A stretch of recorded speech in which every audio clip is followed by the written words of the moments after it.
Wavy curve method बेटा basically linear inequalities को solve करने में काम आता है। जैसे आपको ये देखना हो कि x minus one into x plus two, ये नंबर ग्रेटर देन जीरो कहां पर है और लेस देन जीरो कहां पर है। उसके लिए मेथड क्या होता है, आपको एक नंबर लाइन प्लॉट करनी पड़ती है।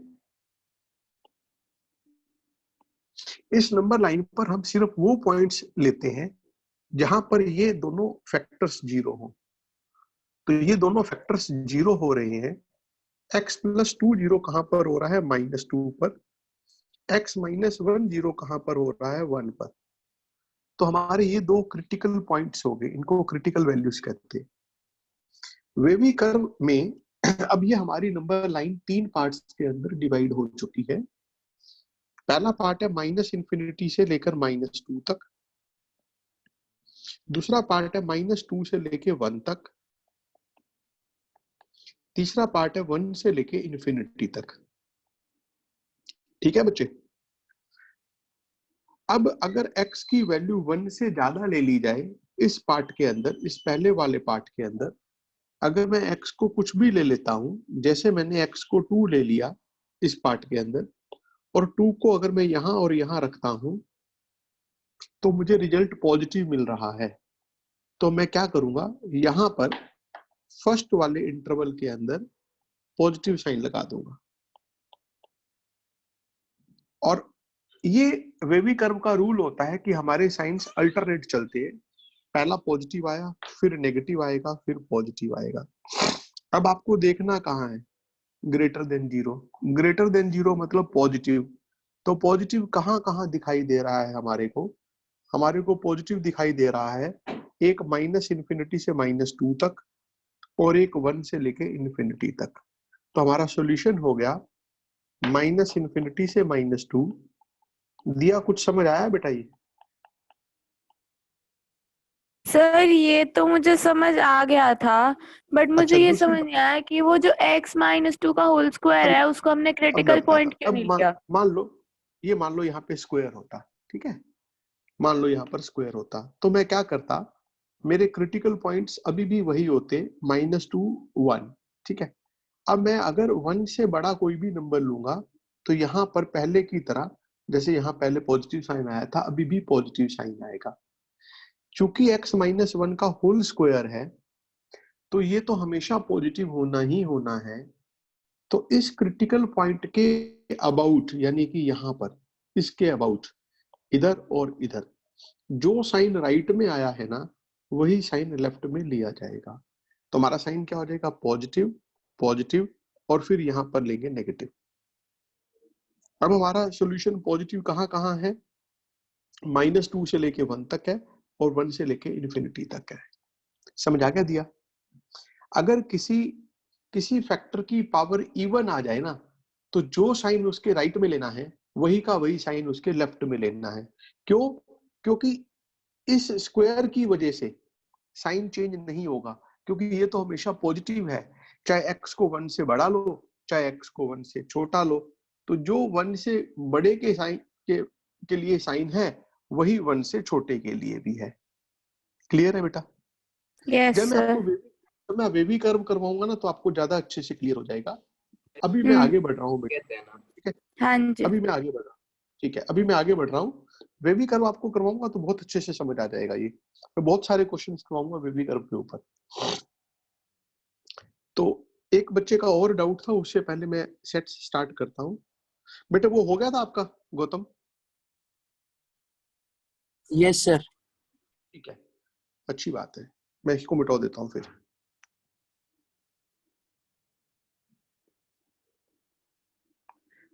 कल बेटा मैंने आप लोगों को सेट से स्टार्ट कर दिया था, ठीक है?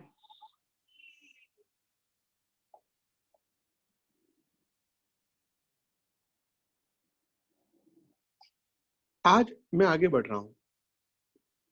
सेट्स के अंदर मैंने आप लोगों को कुछ बातें सिखा दी थी।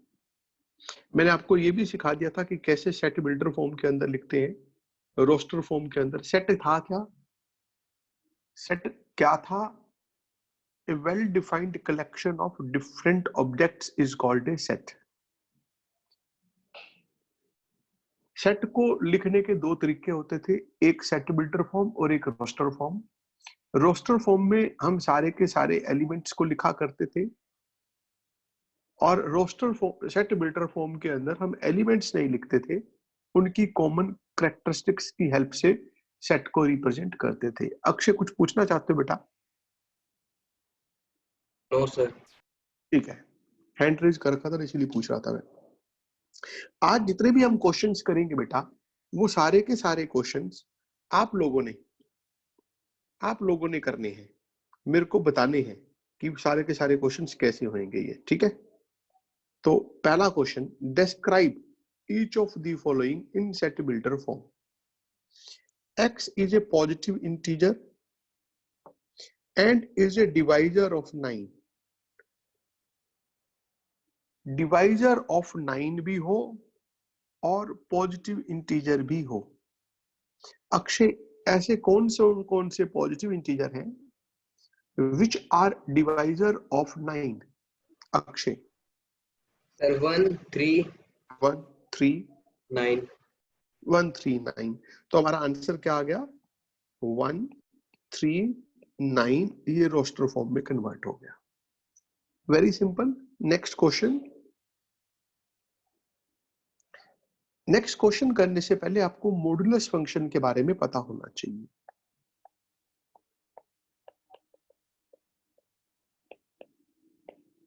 लिख लो बेटा सारे बच्चे, मॉडुलस फंक्शन क्या होता है। y equal to mod of x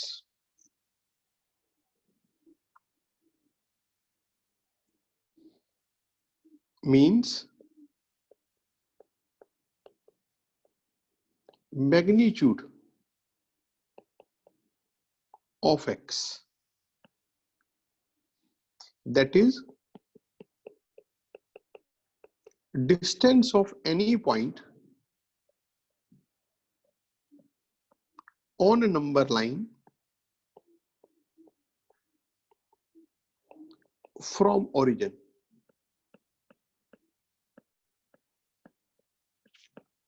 number line पर कहीं भी कोई एक पॉइंट है, उस पॉइंट का ओरिजिन से जो डिस्टेंस है वो उसका मॉडुलस या मैग्नीट्यूड कहलाता है। इसको पढ़ते कैसे? y equal to mod of x। जैसे ये हमारी नंबर लाइन है, इस नंबर लाइन के ऊपर एक पॉइंट है 3। आपसे पूछा जाए ये पॉइंट 3 का ओरिजिन से डिस्टेंस कितना है, आप बोलोगे 3 ही है, 3 यूनिट्स।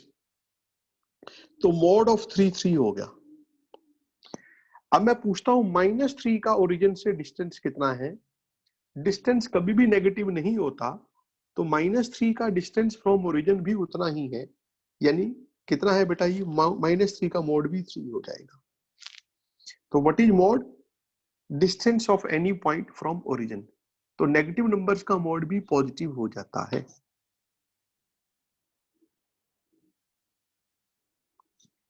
मानिक, -2 का मोड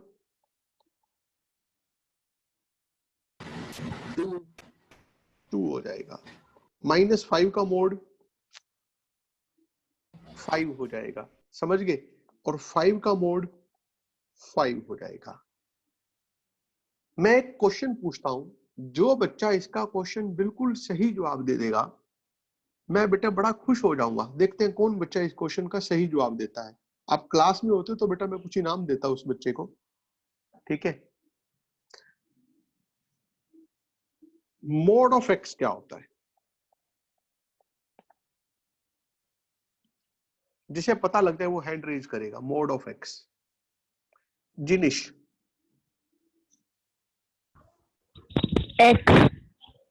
एक्स कोई भी नंबर है, it can be negative, it can be positive. Gautam. -x। -x पक्का? एक्स Yes, का sir. मोड -x होता है। चलो मान लेते तेरी बात है, ठीक नहीं है वैसे। Garv Birmani. Sir x। X का मोड एक्स ही। चलो दिया। एक्स और माइनस एक्स एक्स और माइनस एक्स, एक्स या माइनस एक्स, दोनों। डिपेंड करता है कि एक्स की वैल्यू पॉजिटिव है या नेगेटिव है, ऐसे बोलना चाहिए। ओके आपको बोलना चाहिए कि एक्स का मोड एक्स भी हो सकता है और एक्स का मोड माइनस एक्स भी हो सकता है। अब बात को समझना बेटा ध्यान से, म्यूट कर दो। अगर मैं आपसे पूछूं माइनस एक्स, ये नंबर नेगेटिव है या पॉजिटिव है? मैंने पूछा आपसे कि माइनस एक्स नेगेटिव है या पॉजिटिव है, तो आपका जवाब क्या होना चाहिए? युवल बताएगा। युवल, माइनस एक्स नेगेटिव है या पॉजिटिव है? युवल। सर एक्स की वैल्यू पे डिपेंड करता है। अगर एक्स अपने आप में हाँ। पॉजिटिव है तो फिर ये नेगेटिव है, और अगर ये नेगेटिव है तो फिर ये पॉजिटिव हो जाएगा। बिल्कुल सही कह रहे हो बेटा, आपका जवाब एक्यूरेट है कि ये डिपेंड करता है एक्स की वैल्यू क्या है। अगर एक्स की वैल्यू नेगेटिव है, अगर एक्स की वैल्यू मान लो -2 है, तो माइनस एक्स तो +2 हो जाएगा, पॉजिटिव हो जाएगा। और एक्स की वैल्यू अगर पॉजिटिव में है, मान लो एक्स की वैल्यू 5 है, तो माइनस एक्स नेगेटिव हो जाएगा। तो माइनस एक्स नेगेटिव या पॉजिटिव डिपेंड करता है एक्स की वैल्यू क्या है। तो इसलिए जो मॉड ऑफ एक्स है ना, वो एक्स है या माइनस एक्स है, वो डिपेंड करता है एक्स की वैल्यू क्या है। तो आपको बोलना चाहिए मॉड ऑफ एक्स जो है, ध्यान से समझना बेटा, माइनस एक्स होता है अगर एक्स की वैल्यू नेगेटिव हो तो, और ये एक्स होता है अगर एक्स की वैल्यू 0 या फिर पॉजिटिव हो तो। 0 तो यहां भी लगाया जा सकता है, उससे फर्क नहीं पड़ता, लेकिन हम एक ही जगह लगाते हैं, नीचे। बेटा मोड का रिजल्ट हमेशा पॉजिटिव आता है, मोड ऑफ एक्स का रिजल्ट हमेशा पॉजिटिव आता है। तो मोड ऑफ एक्स की वैल्यू माइनस एक्स होगी अगर एक्स खुद से नेगेटिव होगा, और मोड ऑफ एक्स की वैल्यू एक्स होगी अगर एक्स खुद से पॉजिटिव होगा। क्योंकि अब आपसे पूछा जाए कि यहां पर माइनस एक्स, मानिक ये जो सर्कल के अंदर माइनस एक्स लिखा है, ये नेगेटिव है या पॉजिटिव है? एक्स की वैल्यू पे डिपेंड करता है। मैंने बेटा, मैं आई रिपीट, ये वाला माइनस एक्स नेगेटिव है या पॉजिटिव है?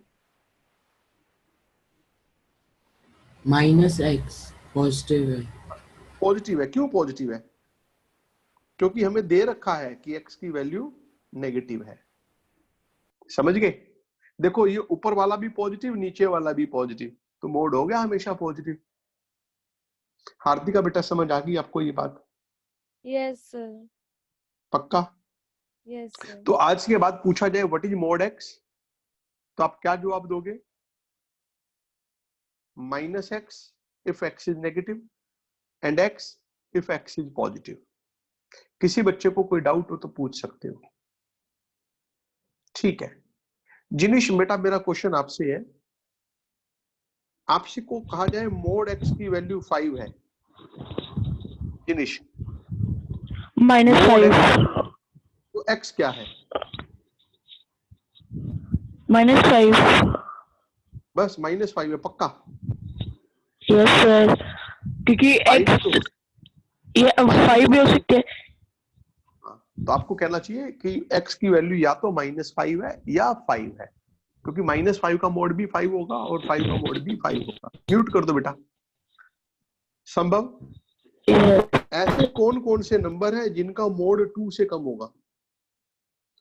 एक्स एक इंटीजर है, ये हमें दे रखा है। ऐसे कौन कौन से इंटीजर हैं जिनका मोड 2 से कम होगा? संभव? 0 0 1 1 बस। बस, पक्का? हाँ जी। -1 का मोड क्या होता है?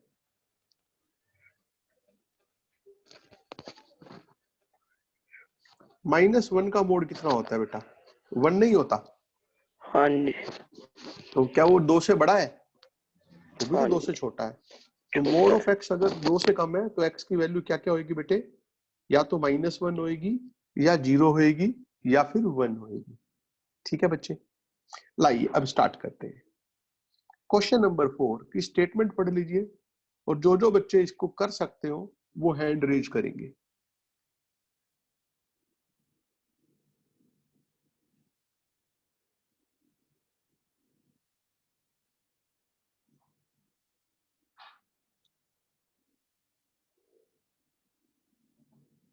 हैंड रेज करो, शाबाश। काफी सारे बच्चे कर सकते हैं, कुछ रह गए। हार्दिक आप बताओ बेटा, ऐसे कौन कौन से नेचुरल इंटीजर्स हैं जिनका मोड 2 या लेस देन 2, ये लिखा हुआ है x less than equal to 2, Hardika बताएगी।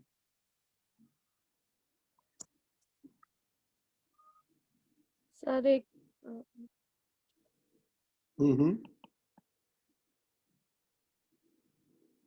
आप ध्यान नहीं था बेटा आपका। हार्दिका थोड़ा, बोल मेरे बेटे, यस सर। कौन कौन से ऐसे इंटीजर्स हैं जिनका मैग्नीट्यूड 2 या लेस देन 2 होगा? राघव आप बताओ। वंशिका, सर एक राघव। तो -1। सर -2। हाँ सर -1 हो गया। -1 हो 0 गया। 0 0 1 1 2 2 और -2। -2। ठीक है बेटा, कौन कौन से होंगे? -2 -1 0 1 और 2। म्यूट कर दो बेटे। ये वो इंटीजर्स हैं। तो हमारा आंसर क्या आ गया? a इक्वल टू -2 -1 0 1 और 2। अब ये क्वेश्चन बड़ा आसान सा है बेटा। लेटर ऑफ द वर्ड, अगर लेटर इनके लिखने हैं तो क्या क्या लिखा जाएगा? P R O, P दोबारा आ गया नहीं लिखेंगे, O दोबारा आ गया नहीं लिखेंगे, R दोबारा आ गया नहीं लिखेंगे, T को लिखा जाएगा। आगे I है, O रिपीट हो गया, N नहीं आया। जो आ चुके हैं वो नहीं लिखेंगे, जो नहीं आए वो लिख लेंगे। ठीक है। Next question is x such that n by n square plus 1, और n की वैल्यू आपको लेनी है 1 और 3 के बीच में, और n एक नेचुरल नंबर भी है। तो हार्दिका बेटे आप बताओ, n की जगह क्या क्या पुट Yes, करना sir. है? n की जगह क्या क्या पुट करना है? सर 1 पुट करना है, 0 0 नहीं पुट करना। ये देखो बेटे, इसको पढ़ो क्या लिखा हुआ है। ओके आप 1 बेटे 2 हार्दिका इसको पढ़ के, इसे 1 पढ़ के 2 बताओ क्या 3। लिखा हुआ। हाँ, इसको पढ़ते कैसे हैं? इसे पढ़ के बताओ, ये जो सर्कल के अंदर लिखा हुआ है ये सर क्या चीज है? 1 greater than less equal to n greater than equal to 3। ना बेटा बिल्कुल नहीं पढ़ते ऐसे, मैं बताता हूँ कैसे पढ़ते हैं। इसको हमेशा बीच में से पढ़ना है, सारे बच्चे ध्यान से सुनो। इसको ऐसे पढ़ते हैं, n इज ग्रेटर देन और equal to 1 but less than और इक्वल टू 3। राघव कैसे पढ़ते हैं बेटा? Sir n is greater than 1 or equal to 1 but less than 3 or less than और इक्वल टू 3। ठीक है, तो n की जगह आपको पुट Yes, करना है, या तो 1 पुट करना है, म्यूट कर दो बेटा। n की जगह आपको पुट करना है, 1 पुट करना है, 2 पुट करना है, या फिर 3 पुट करना है। तो पहले n को 1 पुट करते हैं। 1 पुट किया तो 1/2 हो गया, 2 पुट किया तो 2/5 हो गया, 3 पुट किया तो 3/3 स्क्वायर 9 और 1 10। ये मेरा आंसर आ गया। किसी को कोई डाउट हो तो पूछ सकते हो,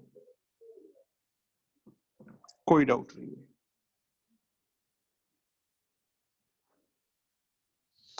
अब इस क्वेश्चन को भी देख लेते हैं। Right the set A x, x square less than 9 होना चाहिए और x होना चाहिए इंटीजर। मैं लिख रहा हूं दोबारा। वो कहता है कि x, ये बेटे सच दैट का साइन है। सच दैट को ऐसे भी लिख सकते हैं या स्लैश के भी लिख देते हैं, एक ही बात है। Such that x belongs to z का मतलब x एक इंटीजर होना चाहिए और x का स्क्वायर लेस देन 20 होना चाहिए। संभव बताएगा a में क्या क्या आएगा। ऐसे इंटीजर्स बताओ जिनका स्क्वायर लेस देन 20 हो। जल्दी बोलो बेटा। 1 1 2 2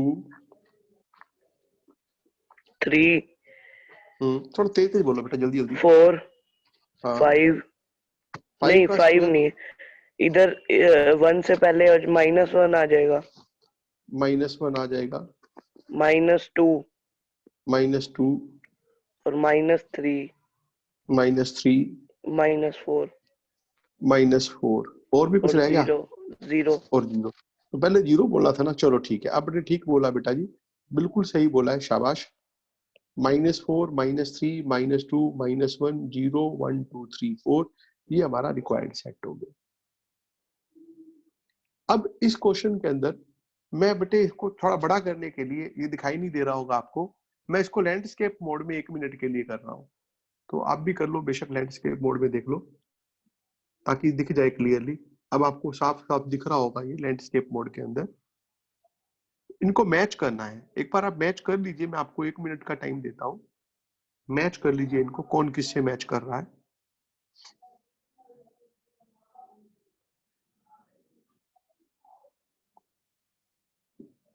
जी बेटा, आप बताओ कि बेटा नंबर 1 ए से मैच कर रहा है, बी से कर रहा है, सी से कर रहा है या डी से कर रहा है? तो साफ साफ दिखाई दे रहा डी होगा से 1 मैच कर रहा है डी से, 0 मैच कर रहा है सी से। कैसे? x + 1 तो यहाँ से x की वैल्यू 0 आ जाएगी। 1 2 3 6 9 18, ये ए जितने भी नंबर्स हैं ये A, डिवाइजर्स हैं, ये डिवाइजर्स हैं 18 के, तो ये a से मैच कर गया। बेटा म्यूट कर दो। -3 और 3 ये इंटीजर्स हैं और x² - 9 = 0 के, तो हमारा आंसर हो गया 1 मैच कर रहा है डी से। हाँ जी बेटे बोलो। 2 मैच कर रहा है ए से, शीट में भी दिए। कोई बात नहीं बेटा। 3 मैच कर रहा है, 3 मैच कर रहा है, मैं शायद गलत बोल गया है ना, ठीक कर लेना बेटा। 2 मैच कर रहा था सी से, 3 मैच कर रहा है ए से और 4th मैच कर रहा है बी से। गॉट इट बेटे? मैं इसको वापस पोर्ट्रेट मोड पे लेके आ रहा हूं। अब तक जो क्वेश्चन थे उनमें और इसमें थोड़ा सा फर्क है। क्या फर्क है? पीछे आपने इनको रोस्टर फॉर्म में दे रखा था, रोस्टर फॉर्म में आपको दे रखा था, सॉरी सेट बिल्डर फॉर्म में आपको दे रखा था, आपने रोस्टर में कन्वर्ट किया था। अब हमें रोस्टर फॉर्म में दे रखा है और सेट बिल्डर फॉर्म में कन्वर्ट करना है। देखते हैं कौन कौन बच्चे इसको बता पाएंगे। मानिक बताएगा, मानिक ट्राई कर बेटा एक बार, ठीक हो गलत हो ट्राई जरूर करो। A = x such that x = n/n+1 hmm where n = integer and less than 10. बेटे काफी हद तक ठीक है, पर थोड़ी सी कमियां हैं। म्यूट कर दो बेटा, मैं समझाता हूँ। बेटा यहाँ ध्यान से देखो, आप ऊपर 1 है तो नीचे 2 है, 1 बढ़ गया। ऊपर 2 है तो नीचे 3 है, 1 बढ़ गया। यानी अगर न्यूमरेटर n है तो डिनोमिनेटर n+1 है। यहां तक तो बात ठीक हो गई। अब हो सकता है n की वैल्यू 100 हो, लेकिन n की वैल्यू 100 तो है नहीं। यहाँ पे n की वैल्यू कहाँ पे खत्म हो रही है? 9 पे खत्म हो रही है। शुरू कहाँ से हो रही है? 1 से शुरू हो रही है। तो यहाँ बहुत क्लियर हो गई बात कि n एक नेचुरल नंबर है बेटा, इंटीजर नहीं है, नेचुरल नंबर है। ठीक है, n एक नेचुरल नंबर है। इसको कैसे लिखते हैं? n belongs to n, capital N। और क्या रह गया कि n की वैल्यू 1 से स्टार्ट हो रही है, 9 पे खत्म हो रही है। हार्दिका बेटे इस सॉल्यूशन को Yes. पढ़ो, इसको पढ़ो, कैसे लिखोगे? पढ़ोगे कैसे इसको? जो सॉल्यूशन मैंने लिखा है ना, इसको पढ़ो।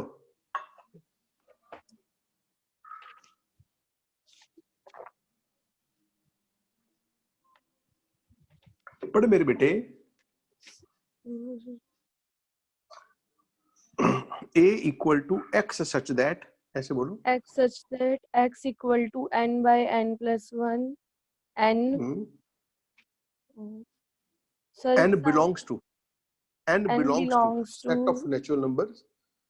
बेटा ये सिंबल होता है belongs to का, n belongs to set of natural numbers. या इसको आप ऐसे भी बोल सकते हो n is a where n is a natural number and बोलो and n greater than and equal to 9 and less than sorry उल्टा बोल रही हो. उल्टा बोल रही हूँ. n greater than equal to 1 but less than equal less to than 9. equal to 9. 1 से, ठीक है, n greater than equal to 1 but less than equal to 9. अब इस क्वेश्चन को आप लोगों ने खुद से करना है.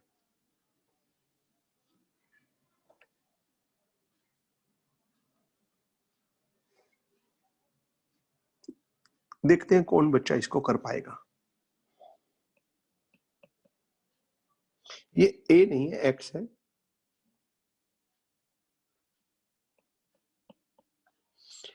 जी बच्चे, दिया कर बेटे इसको. A is equal to x such that x is equal to 1 by n का square. n belongs to set of natural numbers.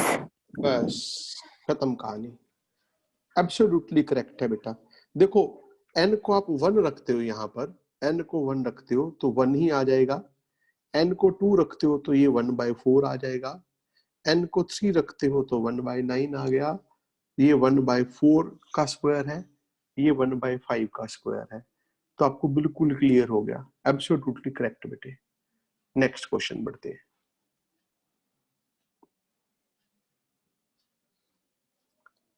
मैं आपको बेटा, ये आप लोगों ने जैसे सीक्वेंसेस एंड सीरीज के अंदर पढ़ा था, ये कुछ हद तक वही चीज है. क्या कहता है? Write the following sets in roster form. a equals to nth term an such that n is a natural number. और एक बात और दे रखी है कि n plus 1th term 3 times nth term है और फर्स्ट टर्म 2 दे रखी है. देखो बेटा, हम एक एक करके सारी टर्म्स इसकी कैलकुलेट करेंगे. आपको फर्स्ट टर्म दे रखी है, अब मुझको निकालनी है सेकंड टर्म. तो सेकंड टर्म मुझे साहिल बताएगा. साहिल, सेकंड टर्म कैसे निकालोगे बेटा?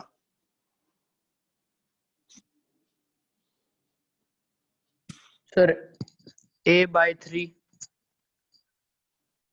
सेकंड टर्म निकालनी है.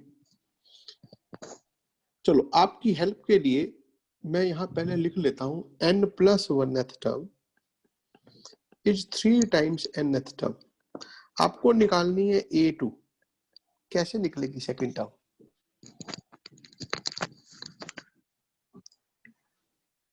आप पता है क्या करोगे सेकंड टर्म निकालने के लिए? यहां पर n की जगह पर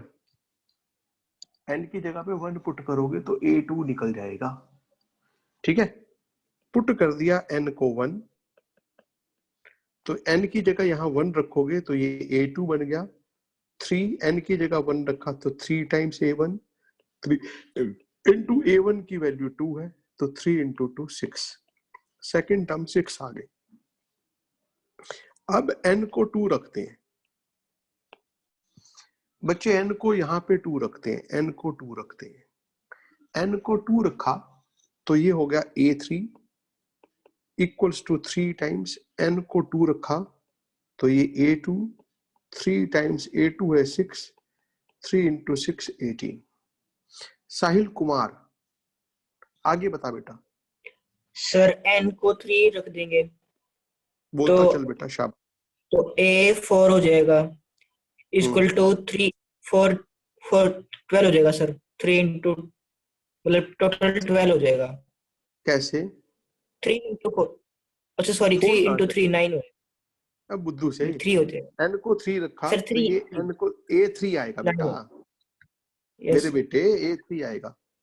n को रखा 3. हाँ, 3 इंटू a3. a3 कितना है जल्दी बताओ सर. a3 18. तो 3 इंटू 18 कितना हो गया? 54.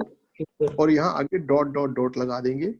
और डॉट डॉट डॉट लगाने के बाद हमारे पास हमारा ये सेट क्या था बेटा? ए हो गया फर्स्ट टर्म हमने कैलकुलेट नहीं की थी, हमें दे ही रखी थी। फर्स्ट टर्म कितनी थी बेटा जी? फर्स्ट टर्म थी 2, फिर आई 6, फिर 18, फिर 54 dot dot dot. This is my required answer. किसी बच्चे को समझ ना आया हो तो वो मेरे से पूछ सकता है।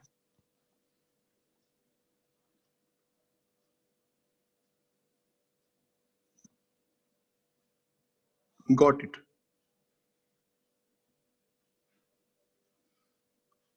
एक मिनट का बेटा मैं आप लोगों को टाइम दे रहा हूं।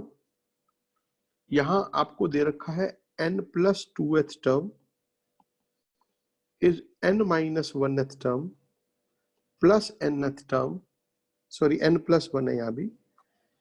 n+2th term is n+1th term plus nth term. First term और सेकेंड टर्म दोनों ही 1 दे रखी हैं। सीक्वेंस आपको फाइंड करनी है। इस सेट को आपने रोस्टर फॉर्म में लिखना है। तो जो जो बच्चे कर सकते हैं वो हैंड रेज करेंगे।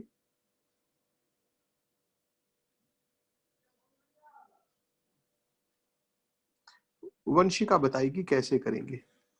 सर n को 1 पुट कर देंगे पहले। पुट n = 1 बोल दे बेटा। a3 equal to a3 = a2 plus a1, a2 + a1। a3 equal to 2। अरे ये तो बोल दो क्या आएगा। a2 की वैल्यू और a1 की वैल्यू हमें 1 दे रखी है, तो 1 + 1 = 2 हो गया। समझ गए? अब n को 2 पुट कर देते हैं। n को 2 पुट करेंगे तो क्या हो जाएगा? ये n को यहाँ 2 पुट करना बेटा, यहाँ पर इसके अंदर n को 2 पुट करा तो ये हो गया a4 = n को यहाँ पे 2 पुट किया तो ये हो गया a3। n को यहाँ 2 पुट किया तो a2। a3 मैंने अभी अभी कैलकुलेट किया 2। a2 हमें दे ही रखा है 1, तो 2 + 1 3। फिर n को 3 पुट कर देते हैं। राघव आगे करवा बेटा।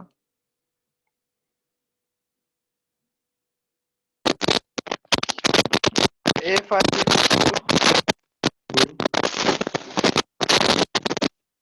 म्यूट कर दो बेटा, डिस्टर्बेंस आ रही है आपकी। सर a5 हाँ म्यूट कर दो बेटा, आपकी डिस्टर्बेंस आ रही थी। जिनिश तुम बताओ बेटा।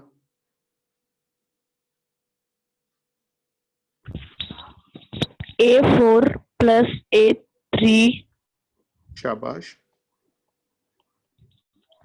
A5 equals to 3 plus 2, 3 + 2, a4 3 है, a ये 2 है, 3 + 2 5, yes, और फिर डॉट डॉट लगा देता हूँ एंड dot dot आगे। तो हमारे पास ठीक है, हमारे पास बेटा सीक्वेंस बन गई, सेट बन गया आपका। इस सेट का नाम था बी, सेट बी हो गया हमारे पास। फर्स्ट टर्म हमें 1 दे रखी थी, सेकंड टर्म भी 1 है, लेकिन सेट के अंदर ध्यान से सुनना बेटे इस बात को, सेट के अंदर किसी भी एलिमेंट को 2 बार नहीं लिखा जाता। तो हमारे सेट के अंदर 1 1 2 बार नहीं लिखना, सिर्फ एक बार लिखना है, फिर 2, फिर 3, फिर 5 एंड सो ऑन। किसी को कोई डाउट हो तो बेटा पूछ लो। बेटा ये मैंने सेट लिखा है, इसका मतलब ये नहीं है कि ये फर्स्ट टर्म ही है, ये इस सेट का एक एलिमेंट है। इस सेट को अगर हमने गलती से ऐसे लिख दिया 2 1 3 5 तो भी ये ठीक माना जाएगा। ठीक है, तो भी ये ठीक माना जाएगा।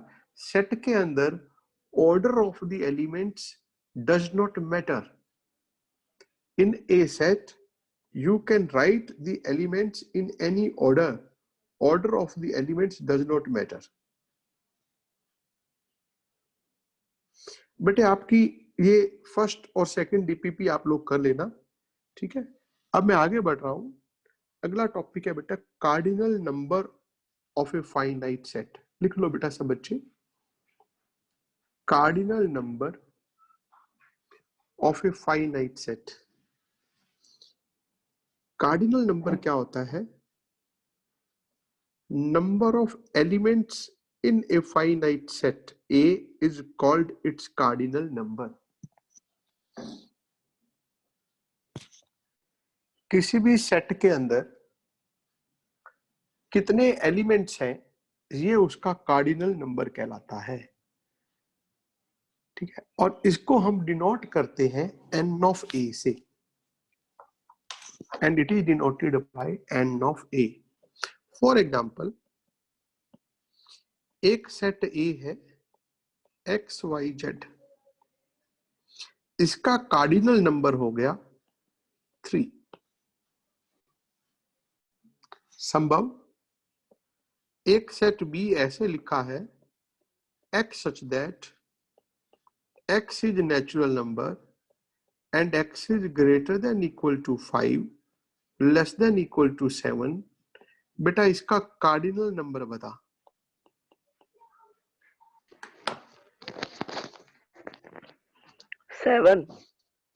7। शाबाश। कैसे? नहीं 5 है।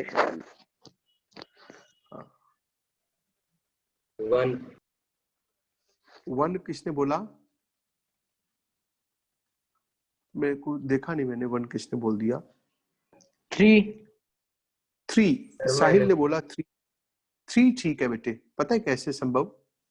भाई ये 5 के साथ इक्वल टू भी है, 7 के साथ इक्वल टू भी है, इसका मतलब सेट बी के अंदर क्या है? 5 है, 6 है और 7 है, 3 ही एलिमेंट्स हैं, तो इसका कार्डिनल नंबर हो गया 3। ठीक है, लिखो बेटा आगे इक्विवेलेंट सेट्स। दो सेट्स को इक्विवेलेंट कब कहते हैं? जब they have same number of elements. लिख लेते हैं इस बात को। 2 finite set A and B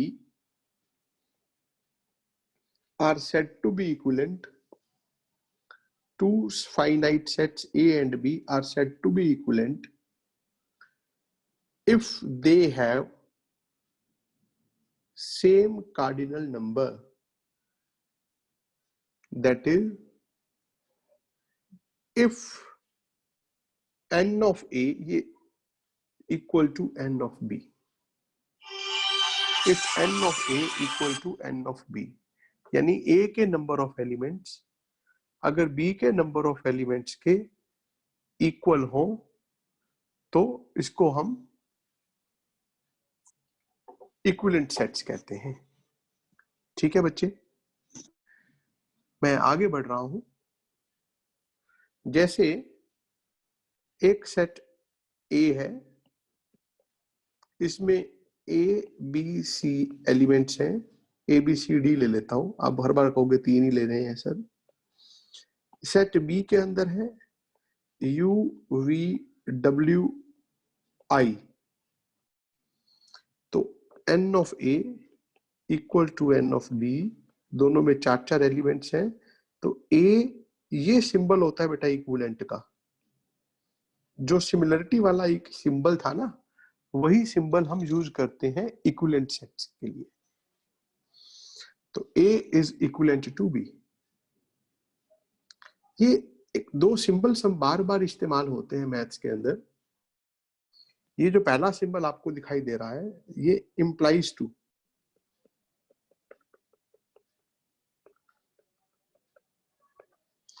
second में रिवर्स भी है, इसका मतलब होता है बेटा implies and implied by।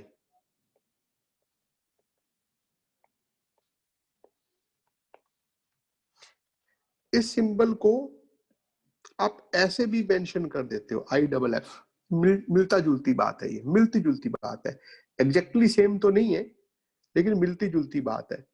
कई बार आपको ऐसे मिल जाए ना लिखा हुआ IFF दिया, पता है IFF का क्या मतलब होता है? If and only. If and only if। ये भाई तंग कर रहा है बीच में। If and only if। Yes sir. हाँ, उसको बोल ना सर नाराज हो रहे हैं तेरे से। ठीक है, इक्वल सेट्स बेटा, 2 सेट्स इक्वल कब होते हैं? जब जो एलिमेंट्स A के अंदर है ना, वही के वही एलिमेंट्स B के अंदर हो। जो एलिमेंट्स A के अंदर है यानी उनका कार्डिनल नंबर तो सेम हो ही हो, एलिमेंट्स भी हु बहु वही के वही हो। तो लिख लेते बेटे इस बात को, two sets A and B are said to be equal. Two sets A and B are equal if each element of A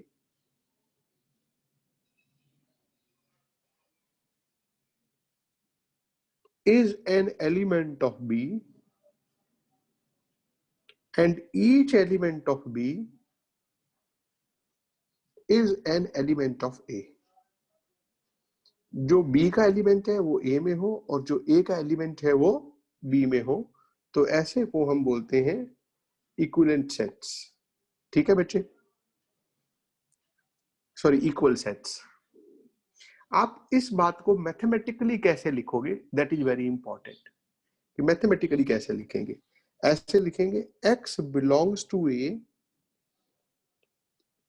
double implication x belongs to B।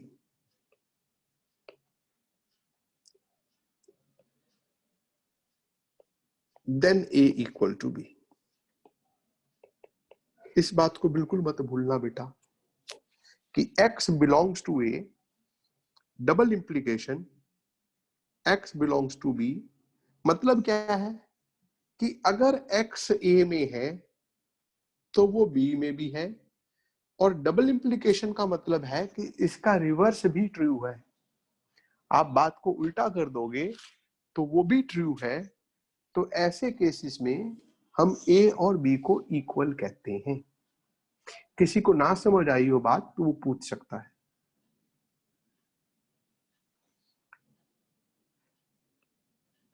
मेरा क्वेश्चन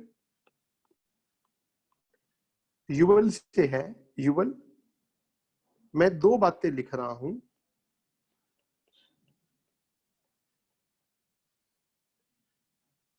ये इसको नंबर 1 कह दिया, इसे नंबर 2 कह दिया।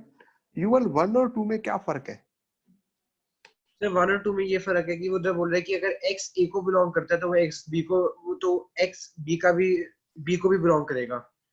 But हाँ। दूसरे वाले में दोनों तरफ से सही है, मींस अगर x a को बिलोंग करता है तो x b बेटा बिलोंग करता चलो, बहुत बहुत अच्छी बात बताई बेटा। मैं आपको इसका और अच्छे से मीनिंग बताता हूँ। यहाँ जो x है ना बेटा, x है, ये x कोई एक एलिमेंट नहीं है। ये सेट्स के जितने भी एलिमेंट्स हैं उन सब का रिप्रेजेंटेटिव है। जब मैं कहता हूं x belong to A implies x belongs to B, तो इसको अच्छी लैंग्वेज में हम कैसे बोलेंगे कि every element of A is present in B। इस बात को बेटा याद रख लो, भूलना नहीं। इस बात को बहुत अच्छे से याद करके लिख लो, ठीक है। x belongs to A implies x belongs to B means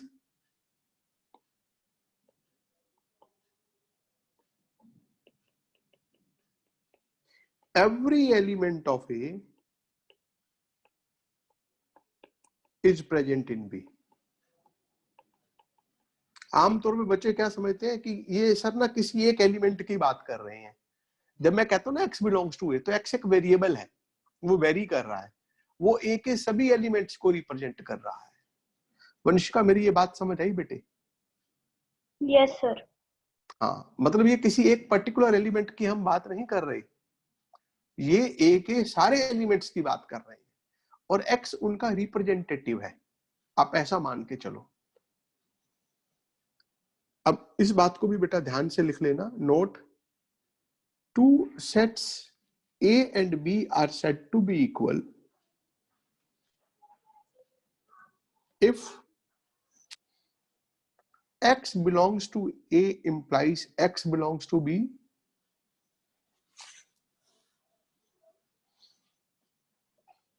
and x belongs to B implies x belongs to A। और इसी बात को आप यूं भी लिख सकते हो, x belongs to A double implication x belongs to B। ये जो दोनों बातें हैं ये सेम है। इन दोनों में कोई फर्क नहीं है। ये बस थोड़ा बड़ी करके लिख दी बात को, और इसी बात को हमने छोटे में ऐसे लिख दिया। ठीक है, आगे बढ़ जाता हूं। दूसरी बात लिख लीजिए बेटा, अगर दो सेट इक्विवेलेंट हैं,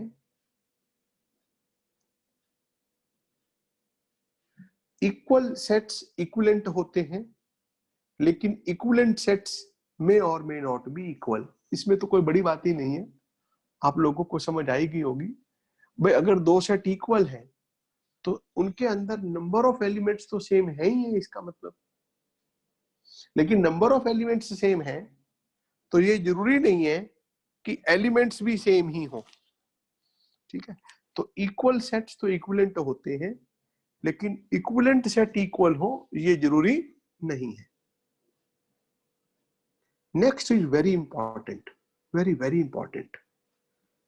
लिख लेते हैं बेटा, नल सेट, एम्प्टी सेट या वॉइड सेट, ये एक ही बात है। नल सेट, एम्प्टी सेट या वॉइड सेट, ये एक ही बात है। नाम से ही आपको पता लग रहा होगा कि नल सेट क्या होता है। एक ऐसा सेट जिसके अंदर कोई एलिमेंट ही ना हो, दुनिया का सबसे गरीब सेट है ये। बेचारे के पास कुछ भी नहीं है। लिख लेते हैं, a set having no element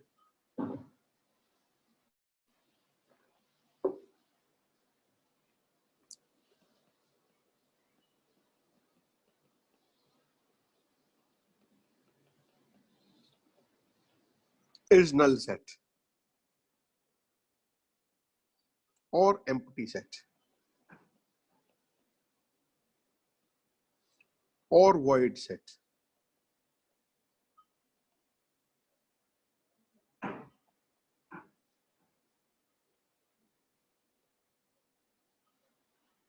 यहां आपको याद क्या रखना है कि it is denoted by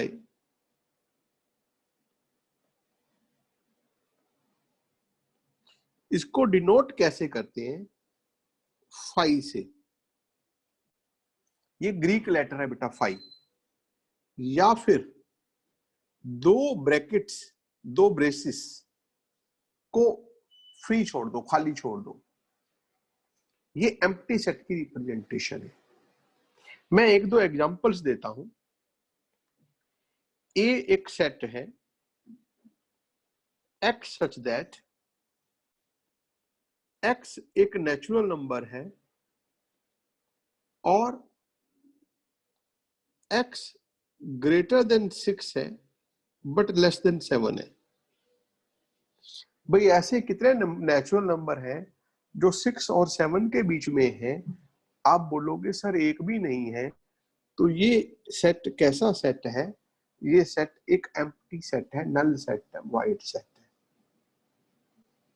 दो चीजें बेटे आपको कभी भी नहीं भूलनी है जो मैं लिख रहा हूं, रिमेंबर में डाल दीजिए ये दो बातें।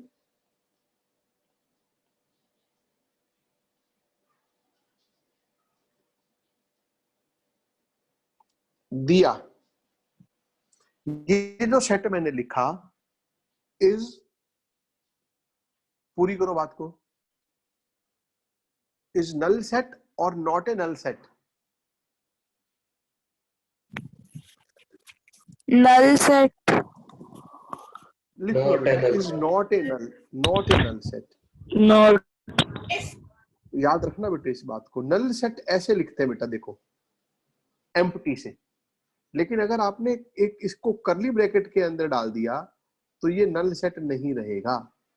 ठीक है, तो इसके अंदर एक एलिमेंट हो गया। वो कौन सा एलिमेंट हो गया? वो ग्रीक लेटर फाई हो गया। तो याद रख लो, this is not a null set, पहली बात। दूसरी बात,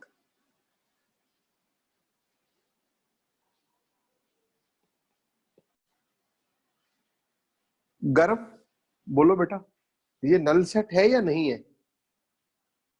नो सेट।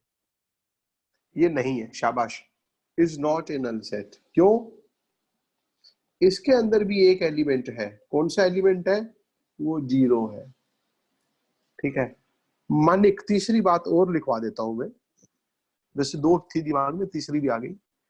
मानिक बताएगा, ये ब्रेसिस, इसके अंदर फिर ब्रेसिस।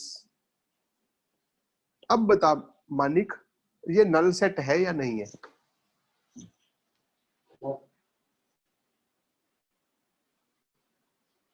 मानिक,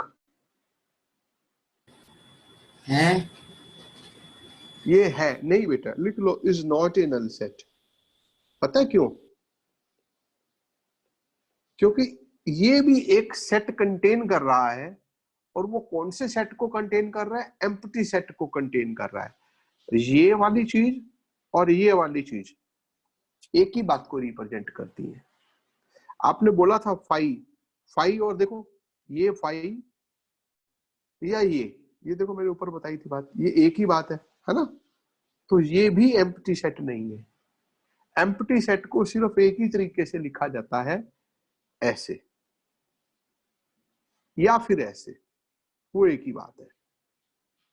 इसके अलावा किसी और मेथड से अगर लिखा हुआ है तो वो एम्प्टी सेट नहीं है। तो बेटे अब तक अगर किसी को कोई डाउट हो तो पूछ सकते हो। Any doubt? ओके, ये मैंने एग्जांपल करवा दिए बेटे आपको, ये मैंने बता दिया आप लोगों को। आगे लिखते हैं बेटा, सिंगलटन सेट क्या होता है? सिंगलटन सेट नाम ही बता रहा है बेटा, a set having only one element।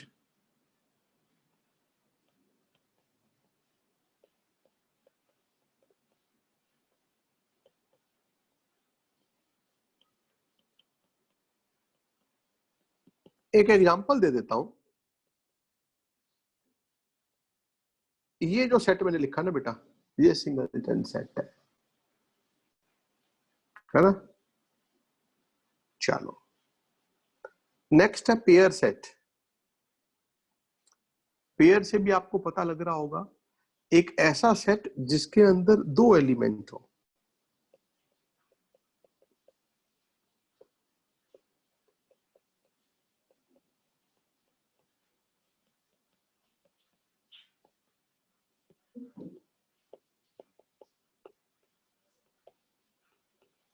कोई भी एग्जांपल आप दे सकते हो।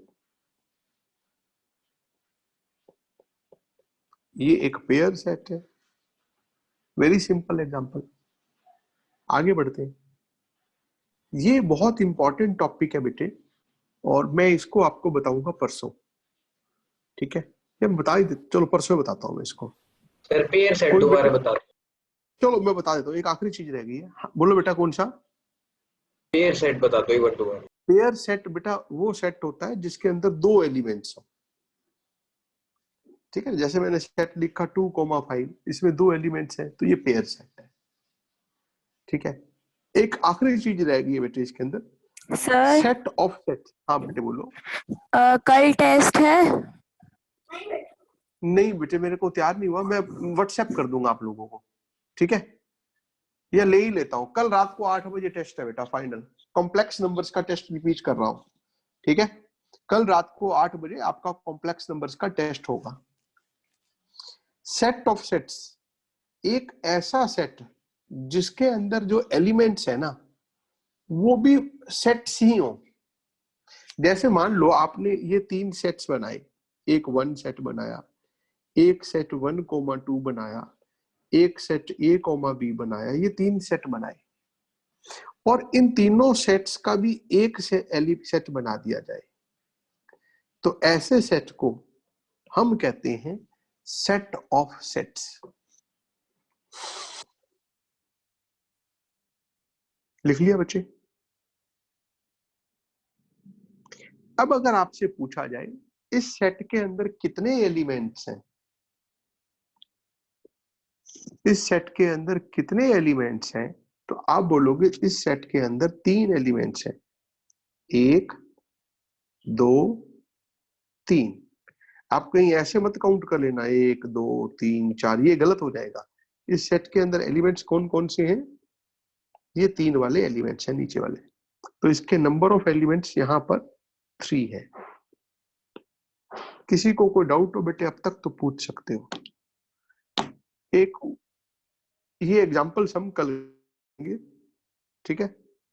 और फर्स्ट और सेकंड डीपीपी बेटे आप कंप्लीट कर लेना।